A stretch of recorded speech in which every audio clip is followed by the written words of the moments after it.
All right.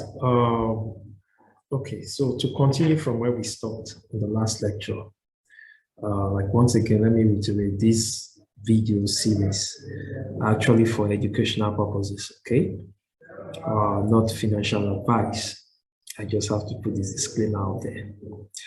All right, in continuation from the last lecture, yeah, we're talking about the properties of sound money, okay?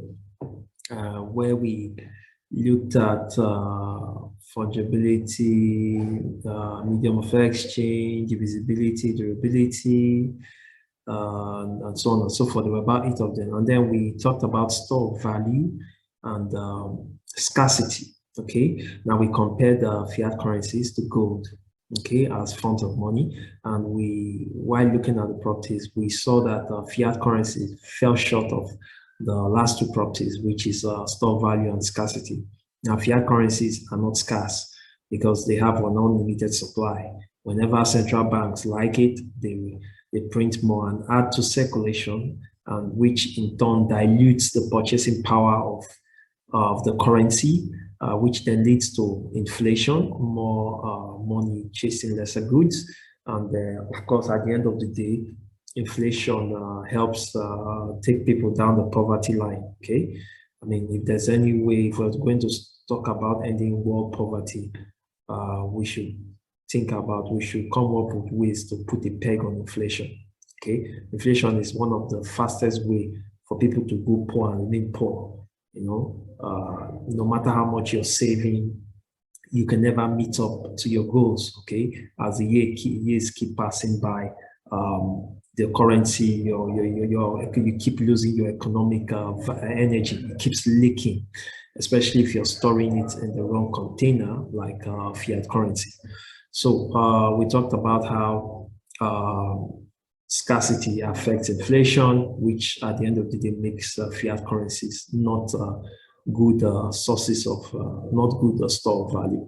Now, in addition to that, there are problems with the current financial system which the world is running, which is based on the fiat currency, which is your paper currency, whether it's Naira, US dollars, pounds, euros. These currencies are being issued by federal central banks, by fiat, which is false. They are not actually backed by anything, but just backed by a belief or a trust in the government, okay, of the day. So in other words, your fiat currency is only as good as the government of the day. If your country is at war, you expect a crash of that fiat currency.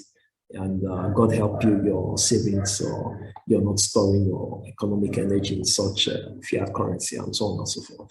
Now, beyond that, let's also look at the various problems with the current financial system which we're running, which is based on printing or issuing of fiat currencies. Now, number one, there you have an unlimited supply, which I've just spoken about. I mean, it's not good for anybody. I mean, a few group of people call themselves central banks should not be able to just print money at will and dilute the purchasing power of the currency and increase inflation. Some countries experience inflations of double digits. Like if you're in Nigeria, this is December 2021, you would know the amount of inflation we're currently suffering and how it leads to poverty. It's one of the leading factors of poverty, leading causes of poverty. Okay, if your currency is strong, I mean, if you're not losing, because you're working, you're saving, that money you're saving is your economic energy, and you need to store it. Okay, it's like a battery. A battery stores charge. Okay, it stores energy. Now, if a weak battery will lose energy faster, so we need to find containers which are money. Okay, money is a container. Okay, which to store that economic energy. Okay, so we have an option of storing them in fiat currencies, gold, or the new kid on the block, which is cryptocurrencies, Bitcoin. We're coming to that. So for number one, unlimited supply, I mean, which is not good. Then number two, censorship. Now, with fiat currencies, you can easily be censored. Now, if the government of the day doesn't like you, they could censor you. By censoring, they could close your bank accounts. Nigerians that protested in the NSAS protest last year know what I'm talking about.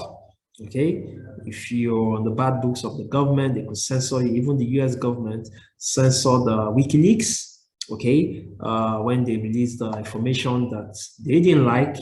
Of course, the government censored closed bank accounts, even stopped Visa or MasterCard from coming through for WikiLeaks. At the end of the day, who came to save the day? It was Bitcoin. Donations were made via Bitcoin to WikiLeaks. So that's another, nobody wants censorship. I mean, a good form of money should not be censored. You shouldn't be censored. Financial censorship is not the best. I mean, it's not the way the world should be going. Okay, people should be free to transmit value. Okay, and then number 3, non-fungibility. Like I said the other time, the US US government was trying to clamp down on drug barons or drug cartels. And then they started looking out for dollar bills that had traces of cocaine. So if you take, maybe you go deposit money, your bills in the bank, and they could look at it for dollar bills. And if it's maybe it contains traces of cocaine, they could confiscate it. You know, that kind of stuff. So, which makes it not a good form of money. I mean, for money to be sound, it should be fungible. Okay, so that's one. Number 3. On number 4, slow transaction process. Now, have you ever tried to go to the bank to make a transaction, especially international transactions? Say you want to do remittance or you want to transfer money overseas. Sometimes, I know back then they used to say 14, it became 7 days. Now, I don't know, maybe 3 days, but I know maybe it's between 7 and 3 days just to make a transaction. Okay, I mean, that's not with the way the things are, with the level of technology in the world today. I mean, we expect financial transactions to be much more efficient. Okay, and then number 5, bureaucracy. Yeah, if you're trying to, this may not, the spelling of bureaucracy may not be correct. Forgive me. I'm not sure that's going on, but too much bureaucracy. You have, if you're going to open a bank account, they want your name, your address, you want your mother's name, your father's name, your village name. You know, you're submitting every, like the amount of information you're giving, you're submitting. Sometimes it's so much. It's so much. And sometimes if you're not very learned, a few people that are not learned can't open bank accounts. I mean, the transmitting of value, okay, should be very easy. It should be very easy that even the least illiterate should be able to participate, because commerce is participation. Okay, to participate in commerce, it should be open. It should be least the barriers to entry to entry should be very, how do I put it, very easy. Okay, that even the least person, the least nobody can go in. Some, I think, like I know in Nigeria, if you want to open a domiciliary account, okay, where you have a foreign currency account where you deposit foreign currency, you need current 2 referees to that own current accounts. Like, what the heck is all that? So, I mean, too much bureaucracy. We need forms of, we need a financial system. Okay, the world will need a financial system that is the barrier to entries are not so high. Okay, so that everybody can participate in a fair way. Now, number 6, high transaction fees. Now, I'm saying, coming to this with, I mean, if you've ever use the bank account, or should I say run a bank, if you've ever had transactions to do with the current financial system, I don't know, most banks, or should I say some banks, the amount of fees they charge you, either by interbank transfers or if you're doing remittance, okay, those abroad and sending money back home to Africa, the amount of transaction fees, some of them have to pay, at least they pay up to 8%, sometimes it's more, transfer fees. So you're sending back home $200 and you're already taxing, you're already losing 8% of that to fees. I mean, which, I mean, these are poor people. These people doing, sending back money home are not some of the richest people in the world. So why should they be losing as much as 8%? I mean, these things have to improve. And then number 7, non-privacy. Yeah. like I said, if you're going to open a bank account, they want even the name of your village. They want the king name of the king of your village. Okay, sometimes you want a system where you could just transact in privacy when nobody gets to. There are some times you want to make a transaction, you just want it to be private. Okay, so we should strive towards the world should be striving towards a society where there's much more financial privacy, or where people can choose to go private if they want to. Okay, and then you have a non-ownership. Of course, non-ownership, the bank, the amount of money or the money in your bank account is not actually yours, because the government could wake up any day and with a policy confiscate it. Okay, they could freeze your account. They could wake up one morning and say, hey, if you have 50,000, we're going to remove 10 and it's going to be 5,000. Yeah, like a billion. It happened in 2014, it happened in Greece. Okay, Greeks woke up in the morning and the government said, hey, we're going to remove 10 from everybody's account. Was it one or two zeros? I don't know, but it was more like a billion.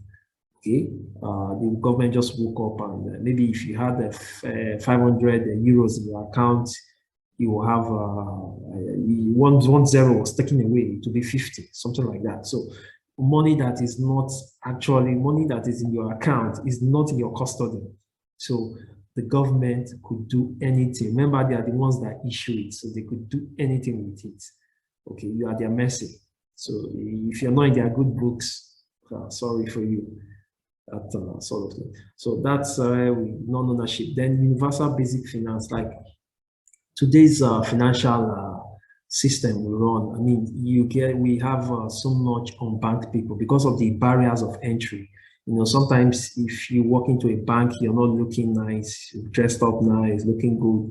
The attendance you get is not like is nowhere close to somebody that's a popular person or someone well dressed, you know, looking rich and all that. So it discourages some people, some low income earners, or even some rich people, but that probably are not literate. You know, it kind of censors them in a way. You know, it censors them off from participating. Like a whole lot of people in Nigeria I know would want to have foreign exchange account, like domiciliary accounts, but because of the barriers to entry, where probably you're going to need two current account referees. If you do not have, then you're on your own, you know. So that's universal basic finance. Like the current financial system does not encourage universal basic finance, where everybody, you know, every human being that at least can have a smartphone should be able to participate financially, okay, in global finance. Yeah, should be able to participate in global finance. Now, 10, non-borderless. Now, fiat currencies are non-borderless. That is why your naira can only be used in Nigeria. Okay, and it's your US, apart from the US dollar, which is a reserve currency, okay, which can be used cross border. But your euro, your naira, your rupees, your shillings can only be used within a geographical location. And if you look at the world today, the world is a global village, okay? Thanks to the internet, we're having friends overseas we've not met, we're communicating with ourselves with the speed of light. We're now engaging in commerce. So if we're engaging in commerce, it means we need currencies that are borderless. And we just can't rely on the US dollar. It's only the US dollar that is a borderless currency. And we just can't rely on the US dollar. It is still a fiat currency with its own barriers to entry. I just told you, my country, Nigeria, if you do not have, if you can't prove, as part of the requirements to open a domiciliary account where you can deposit your foreign exchange, your foreign currencies, you're going to need two current account referees. I mean, that's crazy. So I mean, if you want to, you trying to participate in global commerce, you know, that's already a barrier for you. You wouldn't be able to participate because you can't get hold of the US dollar. And okay, and then why should everybody use the US dollar? Why should a Nigerian and a Chinese transact in US dollar? None of them are from the US, so why should they? Like, shouldn't people be able to choose? Because money is language. Remember, we said money is language. So If money is language, then two people should be able to choose the appropriate language to communicate depending on the scenario they are in, okay? So it's the fiat currencies are non-borderless, and that's since the current financial system we run, the world runs, is based on fiat currencies. So these are some of the problems with the current financial system. So these problems are what gave birth to the emergence of cryptocurrencies or Bitcoin and friends, or the first cryptocurrency, Bitcoin. So from here, we'll be diving deep into Bitcoin. So we just went through all this, okay? I just went through all this so we could understand the history of money, properties, the evolution of money, forms of money, or you have your currencies, your fiat currencies, you have gold, and then the new forms of money, which we're talking, we're going to be looking at Bitcoin and friends. I like to say Bitcoin and friends, or Bitcoin and other cryptocurrencies. So this is how we have moved. So please take note of these properties, especially the principle guiding forms of money, where I talked about community, where we talked about community and belief. They'll be very important in understanding cryptocurrencies. So in the next video, we'll be diving into Bitcoin and see how Bitcoin, okay, solves some of these problems, okay, gives solutions to some of these problems, all right?